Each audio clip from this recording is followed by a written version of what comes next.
Hello there. Thanks for joining me again, and welcome to my office once more. Today I want to talk about something that I don't really have an answer for. In fact, I don't even know if it's a problem. But it was prompted in part by a couple of things that I've seen over the past week. Not least, actually, this morning, I saw a tweet from my old colleague, Holly Burkitt, now at Tradewinds, leaping to the defence of the practice of studying media studies, which has had a bad press, if you like, in many quarters for being pointless. More pointless than art history, perhaps, I don't know. But what she said was that it is important for people to be able to understand the information that's coming to them, whether that's from newspapers, from TV, from all sorts of media. And she's quite right, of course it is. And I think nothing brings that home to you more immediately than when the press get to start talking about something that you know about. One tends to think that journalists know what they're talking about, or at least take the time to find out. That isn't clearly always the case. And you will have noticed that a lot of press coverage, I'm sure, over the past week or so about the grounding of the bulk carrier Wakashio in Mauritius, which leaked a whole lot of fuel oil onto a pristine reef. They're always pristine in stories like this. And oh my God, the tanker's going to split in half and discharge its entire cargo onto this reef. Well, of course, anybody who knows anything about shipping knows that this is not a tanker. It's a bulk carrier. It was actually in ballast at the time, so there's no cargo on board. And the oil that spilled was the fuel. The press, of course, not knowing, not understanding, is my taking. See a ship leaking oil and assume it's a tanker. Even quite high-profile, respectable news sources have done this. How they imagine that other stuff gets around the world, I don't know. It's as if your car or my car with a fuel tank with gasoline or diesel happens to be leaking after an accident. That doesn't make it a tanker. And so it brought home to me really how little the mainstream media understand about what we do. And what I was wondering was, well, is this a problem? It annoys us, it irks us when we see such egregious mistakes being made by professional journalists. But is that a problem for the public as a whole?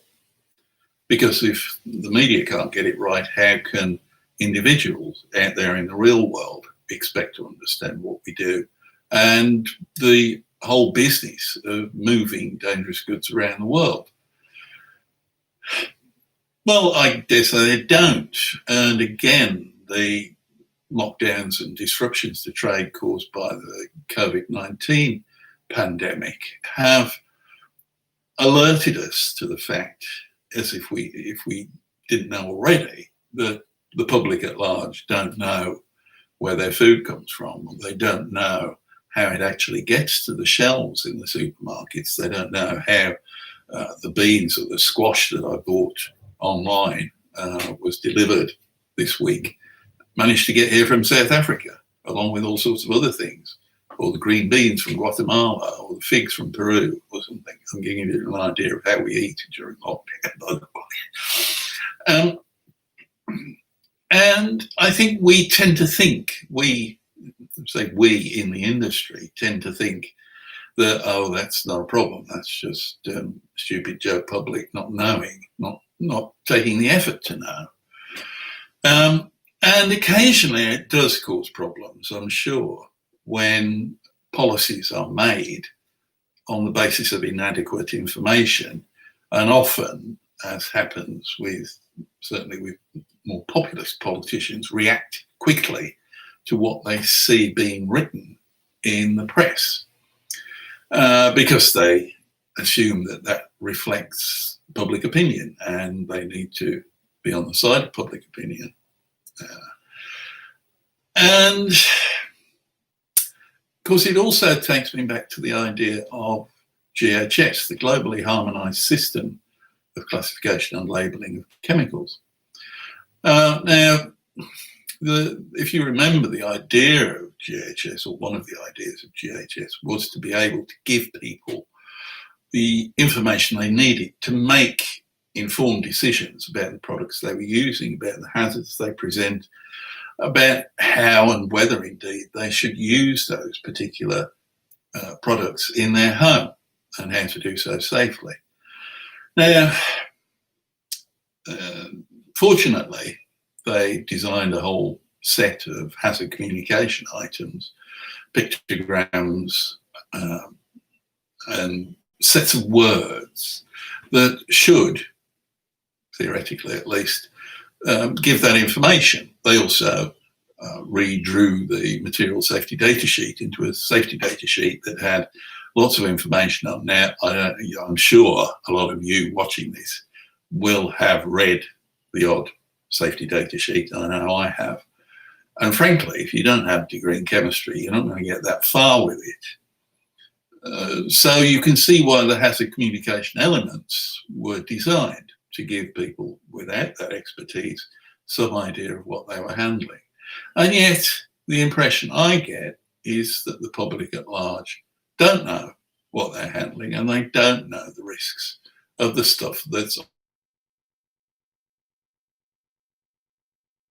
often and corrosives and bicarbonate of soda. I think it's fairly innocuous, but you mix it with the wrong thing, and the reaction happens. I wrote a story for the next issue, actually, for the back page, about a chap in the States somewhere. Him and his young wife had just moved into a new home. They had to clean out the pool, as you often do. They had brought some shock with them to do so. There was some left behind, and he mixed the two things, put it in the pool, and was quite severely injured by the resulting explosion. This sort of thing happens all the time. I remember a case of somebody jetting off on holiday to Florida from somewhere cold in the States and taking with him pool cleaning chemicals, which he put in the overhead locker on the plane. Now, I don't know if he thought you can't get pool chemicals in Florida, which seems a bit stupid. But of course, you know, the obvious happened. The rattling of the plane dislodged one or both of these cartons of chemicals. They mixed and created a reaction that caused the plane to be diverted and landed and cleaned out. So my question to you, really, I'm looking for answers, because if I can gauge whether industry as a whole thinks that this is a problem, then maybe we should start to do something about it. Quite what I don't know. Obviously, a lot of bodies are trying to promote science education in schools, which would be a start, and we can't expect everybody to go off and take a course in the UN model regs. But is there something that we as an industry should be doing, even bearing in mind the old adage that a little knowledge is a dangerous thing? Should we be informing the public more about the hazards and what those signs mean on the trucks that they see on the roads? Or should we just get on with it and leave them in their ignorance? I'll leave that thought with you. I'd be eager to get some feedback if you've got any ideas. Indeed, if you think this isn't a problem at all and I'm just whistling in the wind, then fine, let me know. Otherwise, if you've got any good ideas about what we should do in practice, that would be useful too.